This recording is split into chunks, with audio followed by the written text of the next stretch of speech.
Deuxième partie, l'Alliance. Bienvenue à Marvelous Life Ministries. Pour que nous puissions bien comprendre ce que je veux expliquer aujourd'hui, nous devons lire le passage de Jean chapitre 6, versets 46 à 59. Écoutez attentivement afin que nous puissions tirer le meilleur de ce que je veux dire. Personne n'a vu le Père, sauf celui qui vient de Dieu. Lui seul a vu le Père. En vérité, je vous le dis, celui qui croit à la vie éternelle. Je suis le pain de vie. Vos ancêtres ont mangé la manne dans le désert, et pourtant ils sont morts. Mais voici le pain qui descend du ciel, afin que celui qui en mange ne meure pas. Je suis le pain vivant descendu du ciel. Si quelqu'un mange de ce pain, il vivra éternellement. Ce pain, c'est ma chair que je donnerai pour la vie du monde. Alors les Juifs se mirent à discuter vivement entre eux. Comment cet homme peut-il nous donner sa chair à manger? Jésus leur dit, en vérité, je vous le dis, si vous ne mangez la chair du Fils de l'homme et ne buvez son sang, vous n'avez pas la vie en vous. Celui qui mange ma chair et boit mon sang a la vie éternelle, et je le ressusciterai au dernier jour. Car ma chair est vraiment une nourriture, et mon sang est vraiment un breuvage. Celui qui mange ma chair et boit mon sang demeure en moi, et moi en lui. De même que le Père vivant m'a envoyé et que je vis par le Père, ainsi celui qui se nourrit de moi vivra aussi par moi. C'est ici le pain qui est descendu du ciel. Vos ancêtres ont mangé la manne et sont morts, mais celui qui mange de ce pain vivra éternellement. Il dit cela alors qu'il enseignait dans la synagogue de Capharnaüm. Que nous fait comprendre ce passage biblique? Que nous pouvons être un avec le Christ. Comment pouvons-nous être un avec le Christ? En étant une seule chair et un seul esprit avec lui. Être un en esprit, pas en chair, pardon. En étant un en esprit avec lui. Comment cela peut-il se produire? En participant à sa chair et à son sang par la Sainte Communion. La raison pour laquelle j'ai choisi ce passage aujourd'hui, c'est parce que nous parlons d'alliance. Et pour que nous puissions établir l'alliance dans nos vies, nous devons la comprendre. Ce n'est pas seulement en le sachant. Oui, savoir c'est bien, mais parfois dans la vie, il faut comprendre les choses, surtout à cause des combats que certaines personnes affrontent. L'ennemi peut venir à toi et vouloir s'opposer à toi. Mais sur quoi t'appuies-tu pour pouvoir être victorieux face à l'ennemi? Pour que l'ennemi t'attaque et réussisse dans cette attaque contre toi, alors, comme je l'ai dit l'autre jour, c'est quelque chose que tu as fait qui permettrait que cela arrive. C'est quelque chose en quoi tu crois qui permettra que cela arrive. Donc, établir la connaissance de l'alliance dans ta vie en étant pratique à ce sujet, en prenant part à sa chair et à son sang, soit en allant dans une église où l'on prend la Sainte Communion, soit en le faisant toi-même.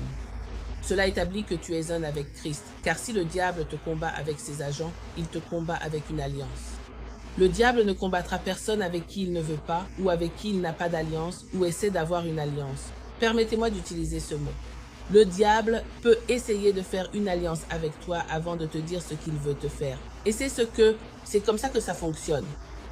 Donc, pour établir la connaissance de ton alliance, en la mettant en pratique, en participant à la chair et au sang de Jésus, non seulement en y participant, mais en ayant la compréhension, cela fera une grande différence.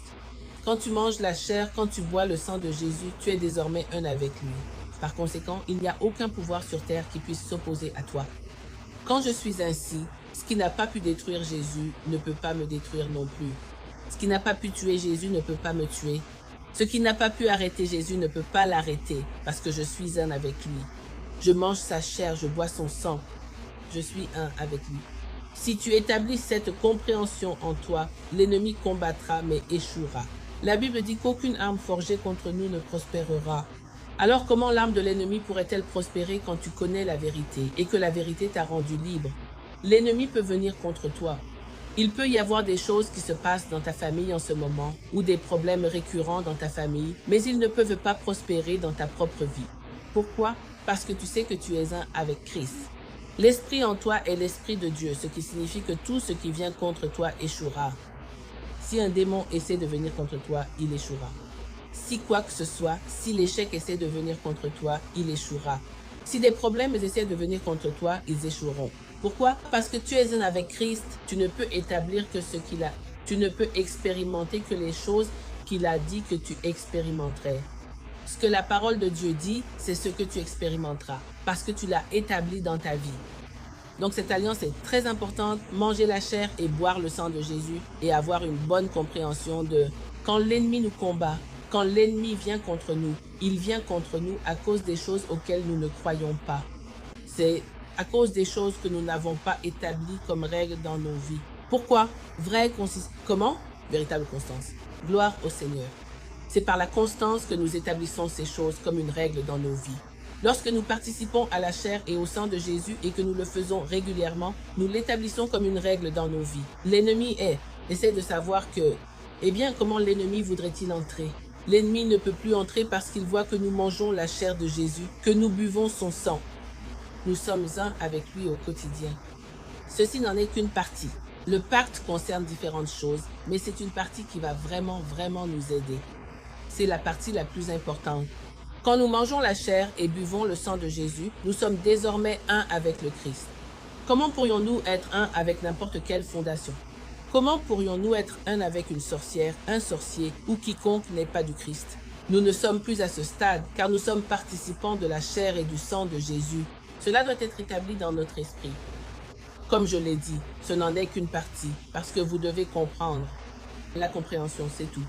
Lorsque vous en avez la compréhension, lorsque vous y croyez, lorsque vous croyez et que vous comprenez, alors vous commencez à en voir les résultats. L'ennemi peut venir contre vous, mais il échouera.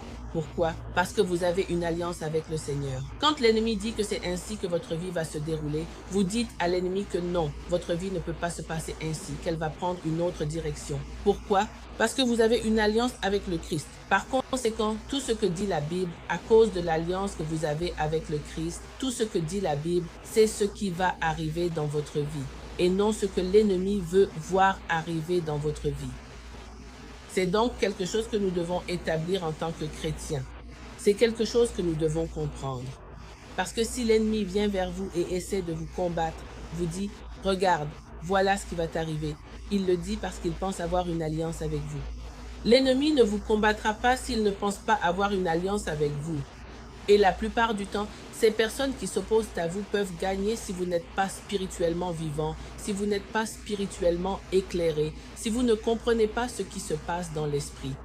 Ils utilisent ces choses pour vous combattre. Le peuple périt par manque de connaissances. La spiritualité est essentielle dans notre marche chrétienne. Si vous ne comprenez pas ce qui se passe dans l'esprit, ils peuvent en profiter parce que vous ne comprenez pas, vous ne le ressentez pas, vous ne le discernez pas et ils en tirent avantage. Nous devons donc être remplis de la parole de Dieu et remplis de la connaissance que nous sommes un avec Christ lorsque nous participons à la chair et lorsque nous participons au sang de Jésus. Nous devons être un, nous devons comprendre ce que cela signifie. Et lorsque nous comprenons ce que cela signifie, nous l'établissons et nous commençons à expérimenter ce qui en découle.